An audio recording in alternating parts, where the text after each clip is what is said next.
Lorsque nous considérons la parabole du semeur, telle que nous est rapportée dans le passage de Marc 4, 1-20, ne nous égarons pas loin du sujet en nous demandant si ceux qui ont entendu la parole sont sauvés ou s'ils ne le sont pas. Mais appliquons-la à nos propres cœurs. La semence dont parle ce passage est clairement interprétée comme étant la parole de Dieu.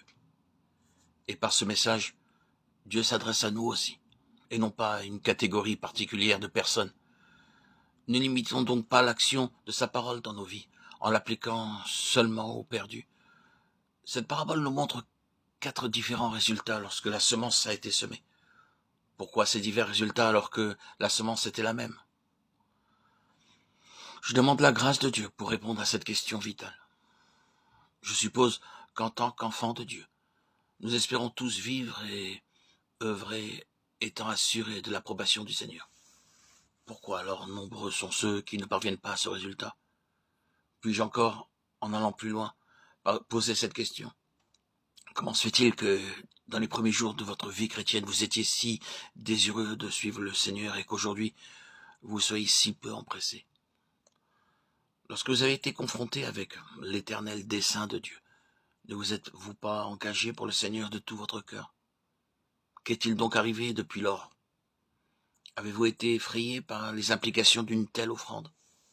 Avez-vous réalisé un jour que si vous persistiez dans la voie des exigences divines, cela briserait vos plus chers espoirs, et vous n'avez pas supporté de devoir les délaisser? Le frottement du joug vous a-t-il irrité au point de vouloir vous en défaire?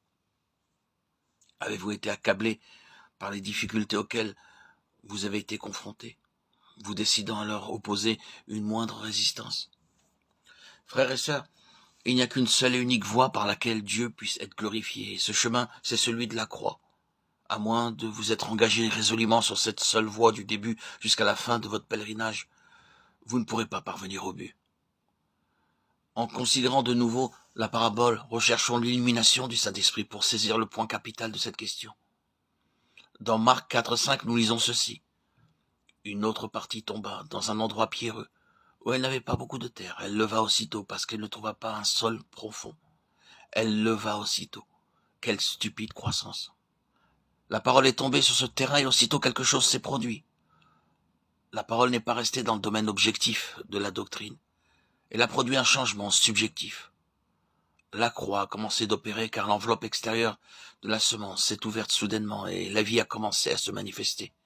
Cependant, le Seigneur nous avertit qu'une croissance aussi rapide n'est pas la garantie d'un résultat permanent. Mais quand le soleil parut, elle fut brûlée et sécha faute de racines. Marc 4,6. Nous avons fait allusion à une personne qui aurait eu un splendide commencement, mais une fin déplorable. Combien prometteur était ce commencement, mais combien promptement les perspectives heureuses se sont estompées. Beaucoup de jeunes chrétiens se sont élancés sur le chemin de la croix avec beaucoup d'espoir. Mais au bout de quelques années, ou quelquefois 2 mois, toute cette exaltation est partie. Et il est bien difficile de déceler en eux un quelconque signe de vie. Le Seigneur ne se limite pas seulement à nous avertir par cette parabole. Il nous explique le problème. C'est à cause de la persécution, de la tribulation que survient la chute. Et remarquons que cette persécution et cette tribulation sont d'une espèce particulière. Elles surviennent à cause de la parole. C'est la conséquence inévitable de la réception de la parole du Seigneur. Celui qui accepte sa parole est confronté de manière inévitable aux difficultés. La parole ne peut pas être uniquement reçue par nous et retransmise aux autres dans l'espoir qu'elle pourra les impressionner. Il peut en être ainsi avec les paroles des hommes, mais non avec la parole de Dieu. La véritable acceptation de ces paroles nous introduit dans un processus de mort, et à moins que ce processus n'aboutisse en nous, ce que nous avons reçu ne pourra être transmis par la vie aux autres. Si nous essayons d'échapper à la tribulation et à la persécution à cause de la parole, nous n'aurons pas de message vivant à proclamer.